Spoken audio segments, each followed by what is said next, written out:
repente tá aqui, é porque é chácara, mato. Aí meu pai chamou o caseiro lá na época, tiraram eles, tinham dois, tá? E aí eu vim descobrir que fizeram a obra de macumbaria para ver minha separação. Tinha dois sapos, porque era um pro meu marido e um mandado para mim. Aí a entidade ainda pegou e falou assim: você já viu o sapo estar no mesmo ambiente onde tem muita gente? No claro, onde tem barulho? Não. Ele só vai lá quando alguém envia. Nossa. Foi. E aí, é fato, aí começou o inferno na minha vida. Então, a gente queria estar junto, eu e meu marido, mas toda vez que a gente se juntava e essa pessoa sabia que a gente tinha voltado, ela ia até o centro de macumba para renovar a macumba lá, o trabalho que ela fez, e a gente voltava a se separar, ficava nesse vai e volta, vai e volta. E aí foi nessa fase aí que eu ficava em dúvida na questão de ter ido no centro de macumba e ter tido essa revelação por parte lá da entidade. Mas, do outro lado, o pastor, que era da Assembleia de Deus, ele ministrava para mim e falava quase a mesma situação que tinha uma obra de macumba. Eu falei, nossa, mas como que pior que lá no centro eles cobram, né? Você, mas esse aqui não me cobra nada. E tá me dizendo também. E me dizendo como que eu faço para me libertar disso. E aí, um certo dia, eu falei assim: Senhor, o Senhor precisa me dar um direcionamento. Qual caminho eu devo ir? Será que eu devo voltar lá no centro de Umbanda e fazer um trabalho para desfazer? Porque era isso que eles pediam para mim. Olha, você vai trazer, passar uma lista de material para a gente levar lá para segundos desfazer a obra, né? E o pastor falava que era para eu ir para a igreja. Vai na igreja, Deus vai libertar, vai trazer seu casamento de volta. Você crê nisso? E eu falava que ele falou assim: então procura uma igreja mais próxima, que você se sinta bem e tal. Aí um dia eu fiz a pergunta para o Senhor e algo ardia em mim. Falava assim: não, vai para a igreja. E aí eu decidi, eu sabia que tinha um tio próximo de mim que era cristão, e eu pedi para ir na igreja que ele ia. E aí eu comecei a ir. Quando eu comecei a ir, aí começou a vir várias revelações de pastores que ia pregar na igreja, falando sempre a mesma coisa. Até que um dia teve uma vigília, não vou esquecer nunca, que veio um pastor pregar e ele veio na minha direção e falou assim: o Senhor restaura o teu casamento hoje. Você acredita que nesta quarta-feira, de entrada dessa semana, o Senhor vai trazer o teu marido de volta e vai fazer tudo novo na sua vida? Você crê? Eu falei que acreditava. E fiquei ali esperando na quarta-feira que meu marido, ele disse ainda que meu marido ia entrar em contato, que ia me ligar. E eu fiquei lá esperando, e realmente aconteceu. Meu marido ligou exatamente na quarta-feira para mim, a gente se encontrou, conversou, e dali por diante, nunca mais a gente se separou. Nunca mais. Mas para isso, eu entreguei minha vida para Jesus. Eu corri atrás pela minha família, pelo meu casamento, mesmo estraçalhada, derrubada, pessoas me motivando, falando: não volta, esse homem não presta, vai arrumar outro, você é nova. Porque assim, pessoas para nos ajudar, para dizer algo, para te incentivar, são muito poucas. Agora, para te ver lá no chão, são muitas. E a gente sabe que as piores são aquelas que são os nossos sangue, sabe?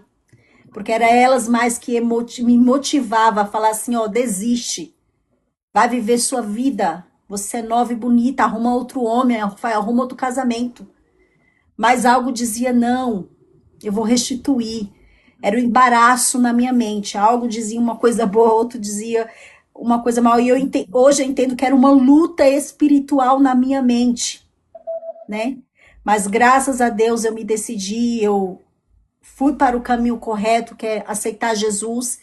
E eu posso dizer para você com toda certeza: Deus mudou a minha vida. E quando eu falo isso é no meu casamento. Às vezes tem tantos casamentos destruídos e não sabe por quê. Muitas das vezes é o mal que está dentro do casamento. O inimigo, ele não quer ver. Ele não quer ver famílias constituídas.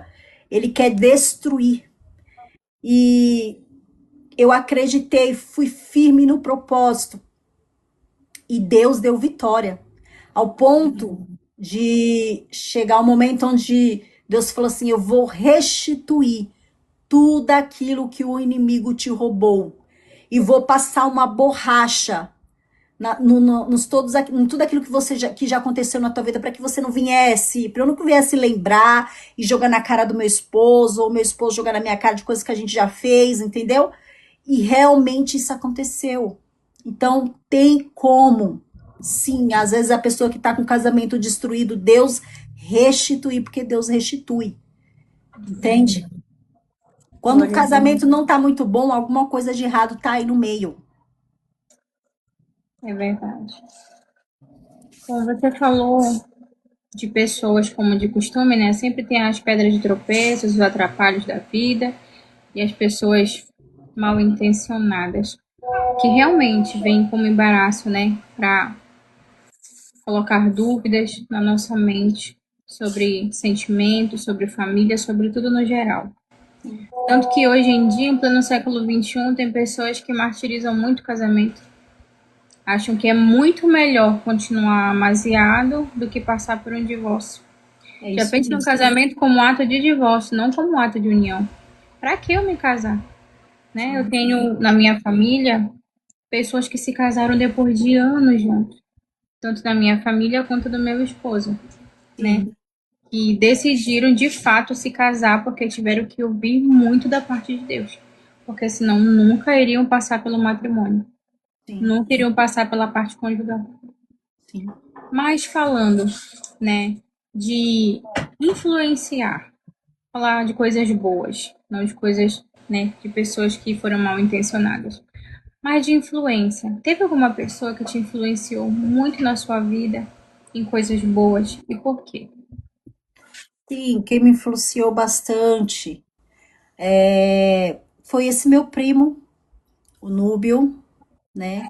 A gente era ali quase na mesma idade, mas o testemunho de vida dele também, da onde ele veio, não sei se vocês conhecem o testemunho do Núbio, é muito forte, impactante. Se não conheceram, chame ele para poder entrevistá-lo. Calma que ele será o próximo. Sim, aí eu pensei assim, poxa, se Deus tirou este rapaz, este homem, da onde ele estava, por que que Deus não pode fazer na minha vida?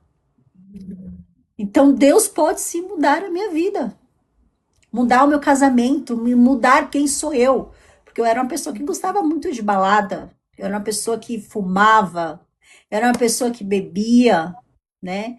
E Deus, quando eu aceitei Jesus, ele transformou, ele tirou tudo isso. É como ele diz, né? Ele limpa a casa para ele depois habitar.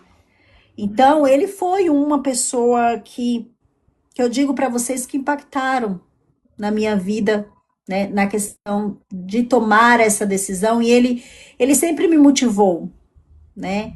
Ele sempre acreditou em mim, acreditou no chamado de Deus para minha vida, porque às vezes a gente tem chamado, mas a gente já fica desacreditado em alguns momentos. Eu não sei se isso já aconteceu com vocês. Será que isso é para mim mesmo, Deus? Será que é?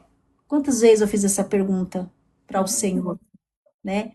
Mas eu não, ai, Senhor, será que eu vou dar de conta? Eu não sei falar como Jeremias falava, né? E ele foi um pilar com quem eu olhei para ele ali e me inspirei. Certo. Vamos falar de sonho. A gente sabe que na vida a gente não consegue realizar todos os nossos sonhos, quem nos dera, né? Sim. Sempre tem um plano ou outro que a gente coloca nas mãos de Deus. Deus, realiza esse sonho para mim, que seja da tua vontade também. Então, você tem algum sonho que você quer muito realizar? Tenho. Eu tenho dois. Primeiro, eu quero ir para Israel. Eu quero fazer essa viagem para Israel. Eu sei Somos que duas. Israel agora está no momento de guerra e tudo. A gente sabe de toda a tribulação que se passa por lá. Mas eu creio no nome de Jesus que eu ainda vou pisar naquele lugar. Então, Amém. esse é um dos sonhos. E o segundo é de fazer missão, uma missão que seja na África. Então, é o meu sonho de ir com alguém, levar a palavra. É tão bom você falar de Jesus para aqueles que não conhecem, sabe? Porque aí você começa a ver a sede no olhar deles, sede de conhecer, sede da palavra. Hoje é muito mais difícil para você ministrar para aquele que está rebelde, não quer mais saber de Cristo por algum motivo da vida dele. Você vai falar da palavra, ele não quer te ouvir, mas aquele que ainda não conhece, ele senta para te ouvir, ele para ali, que se for para ficar 1 hora, ele te ouve. Então, esse é o meu sonho. É tudo com relação a Cristo. Eu penso desta forma: quando eu tenho um coração generoso voltado para o reino da glória, todas as demais coisas o Senhor acrescentará sobre mim, em nome de Jesus. Verdade. Amém. Falamos um pouquinho da sua vida na infância, né? De tudo que você passou. A gente sempre passa por esses momentos de conversa de derrotas, né? Mas falando de bênção, de sucesso, na sua visão, o que é sucesso para você? Sucesso para mim é você conquistar, né? É você não retroceder no meio do percurso, porque quantas pessoas querem algo, mas não conseguem ir até o final? Para no meio do caminho. Se você para no meio do caminho, você não vai conseguir. Você não vai conseguir aquele algo tanto que você almeja. Então, sucesso para mim é persistência. É acreditar que você pode sim, né? E ir à frente até você conseguir. Se hoje não deu, amanhã vai dar. Amanhã não deu, amanhã vai dar. E tem sempre esse lado positivo, né? Porque quando você pensa positivo, você atrai coisas boas. Mas quando você começa a murmurar e pensar positivo, negativo, você também acaba atraindo, né, as coisas ruins e que te faz paralisar. Perfeito. Você já teve medo de recomeçar algumas vezes na sua vida? E tendo esse medo, como você lidou com isso? Olha, vou ser bem franca com você. Na verdade, eu nunca cogitei ter medo de ter que retornar. Tentaram colocar isso na minha mente. Ah, você tem certeza que você vai dessa a sua atitude, você vai voltar lá pro final da fila. Quantas vezes homens falaram isso pra mim? Mas hoje, como uma mulher mais madura e que já passei muitas situações, eu não tenho medo de ter que retornar. Quantas vezes for preciso. Porque eu acredito que quando a gente retorna, quantas vezes for preciso e ali que o Senhor direcionar, a gente só tem a crescer e a ganhar. E quando eu falo isso, é no Senhor. Então eu não tenho medo de recomeçar quantas vezes foi necessário. Já tive medo? Já. Quando tem pessoas tentaram colocar como se fosse traumas, sabe? Palavra de peso, né? Mas eu não deixei fluir dentro do meu coração. Eu guardei o meu coração contra toda a palavra que foi lançada, tentaram lançar na minha vida. E aí eu sigo em frente. Dia após dia, fácil não é. Tem dia que você acorda, né, desmotivada. Mas hoje eu penso assim, Senhor, hoje eu não tô bem, mas o Senhor é o meu refrigério, a minha força, me dá a força necessária. Governa esse dia. Em nome do Senhor Jesus Cristo, vai quebrando aí todo espírito de opressão da minha vida. Tira essa tristeza, tira esse desânimo, e aí eu vou profetizando. Mas até chegar a esse ponto hoje, né, não foi fácil. Teve momentos que eu fiquei cabisbaixa, assim. Mas não deixei, não larguei a rede, como diz o louvor. Não larguei, prossegui para o alvo. E tô aqui para contar a história em nome de Jesus. Perfeito. Geradora de milagres, né?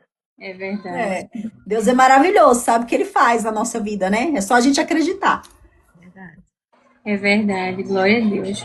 Bom, eu vou entrar na minha última pergunta da noite, já vou passar a sequência para Rose, né?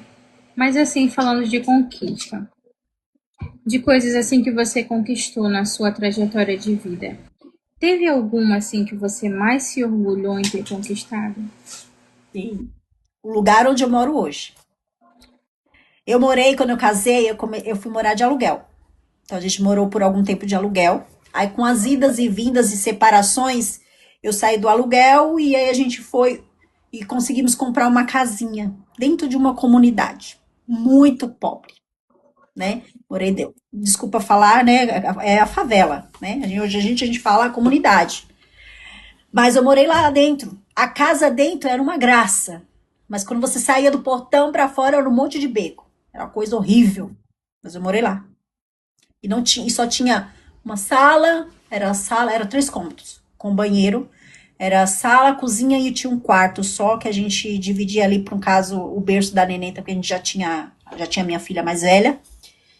E quando eu me separei de novo, aí eu vendi aquela casinha lá na comunidade e fui voltar a morar na casinha que eu morava com meus pais. Olha que engraçado, na minha infância, onde eu vi muitas coisas ruins acontecer lá. Aí eu comprei, vendi a casinha da comunidade, e comprei lá. O vendedor tava, o rapaz estava vendendo e eu fui e comprei. E lá também era muito pequeno. Não dava para colocar a minha cama de casal, a cama da bebê e o guarda-roupa. E por muitas diversas vezes a minha filha mais velha ela teve que dormir na sala, no colchão no chão, entendeu? É, no sofá. Quantas vezes? E quantas madrugadas eu me debruçava no sofá da minha casa e eu pedi ao Senhor para mudar a minha vida. Falei, Senhor, o Senhor já restaurou meu casamento, tem mudado a história do meu casamento, mas, Senhor, provê um lugar maior que tem o quarto da minha filha. E tem um lugar, eu não quero mais ver ela dormindo no chão, no colchão. E com poucos dias, um tempo, surgiu uma oportunidade para a gente comprar um lugar, um apartamento. Um apartamento mais ou menos, irmãs. Mas no lugar que eu tava, tá muito melhor. E lá tinha o quarto para minha filha. E ali eu já me senti feliz. Mas aí depois, na presença do Senhor, o Senhor veio nos dando, nos presenteando. A gente comprou uma casa enorme. Era um lugar que a gente morava, um apartamento pequenininho, mas a gente foi para uma casa enorme, que tinha lugares que a gente nem andava nela, nem ia, só ficava enchendo de pó. E aí eu falei, Senhor, eu preciso de um lugar menor, porque eu sempre gostei de morar em apartamento e meu marido em casa. Mas você sabe, aí eu fui com jeitinho, conversando com ele, mostrando para ele que seria viável a gente voltar para apartamento até por conta da segurança das crianças e tal. Aí ele aceitou. E aí eu comecei a procurar o apartamento. Queria próximo do local de trabalho, porque eu pegava muito trânsito. E fui ver vários apartamentos. Aí eu cheguei num apartamento que era de herdeiro e tava assim, certeira que era ali mesmo que eu ia conseguir comprar. Né? Cabia com as minhas condições e tudo. Só que antes da gente fechar o negócio, deu tudo errado. Aí a moça entrou em contato e falou assim: olha, deu um problema na documentação, vai demorar um pouco. Você tem como me esperar? Aí meu marido falou: olha, eu não posso esperar, porque eu já vendi a casa e esse eu vou ficar onde? Eu não vou pagar aluguel. Eu preciso já firmar o negócio com vocês. E aí, nesse meio termo, assim, aí um amigo do meu marido, que é meu marido trabalha no banco, né? E ele falou assim: olha, eu tenho um apartamento. E justamente, irmãs, próximo do meu trabalho. Eu tenho um apartamento assim, vocês não querem lá visitar? Aí eu fui, e a gente foi visitar e tal. E as condições eram melhores do que o outro, né?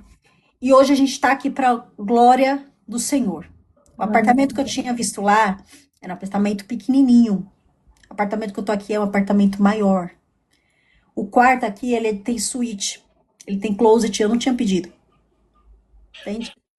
Mas o Senhor, quando ele honra na sua vida, ele faz muito mais do que aquilo que a gente pede, do que aquilo que a gente sonha.